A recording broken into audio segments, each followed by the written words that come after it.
আমাদের ডিএসআর এসে উনি কাজ করে, আমাদের ডিএসআর এর পয়েন্টে আমরা টাকা দিই, এই টাকাটা আমাদের ডিএসআর দিয়ে যায়, ব্রাঞ্চে এসে দিয়ে দেয়, আমাদের অফিসে এসে দিয়ে দেয়। এই হলো ওনার হলো দায়িত্ব দেয়। মাস্টার এজেন্টের আন্ডারে উনি চাকরি করে। সকালে দিয়ে দেওয়ার কথা, এখন পর্যন্ত আসে নাই। সকালে দিয়ে দেওয়ার কথা, সকালে টেকার সাব ব্রাঞ্চ আছে, হ্যাঁ সাব ব্রাঞ্চ আছে, টেকার হলো সাব এজেন্ট ব্যাংকিং অফিস আছে, ওটা হলো মাস্টার এজেন্ট। মাস্টার এজেন্ট আমাদের টাকাটা দিয়ে দেওয়ার কথা। এটা তো লুটের কথা আমি তো জানি না।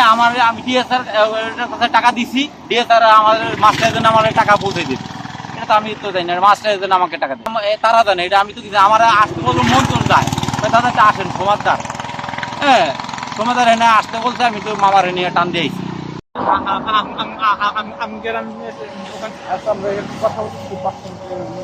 টাকা হলো নিয়ে আসতেছি, আইনে হলো ওই যে দাদাটা আমি তো দিব, তাহলে আমি হলো আপনার এইখানে কি আসতে পারছি তিনটা।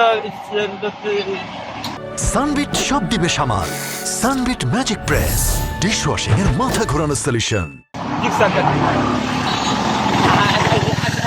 একটা হলো আমার সামনে দিয়ে আটকাইছে, একটা হলো আমাদের এইদিকে, একটা এর পরবর্তীতে ওনারা কি করতেছে, দাদা আমরা মাদারীপুরের দিকে যাবো, তাই আমার রাস্তাটা লোক কোন দিক শুনে দিলাম জানি কি ভাই সোজাইতাম।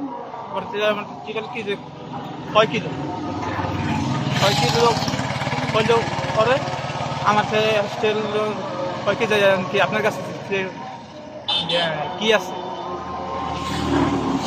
ওইগুলো শুনলাম। পরে আমি কাছ থেকে আসতে করছি, ব্যাগটা দাদা নিয়ে নিল অগত। আমি কালো ব্যাগ, মানে কালো কালারের ব্যাগ, 5 জন ছিল।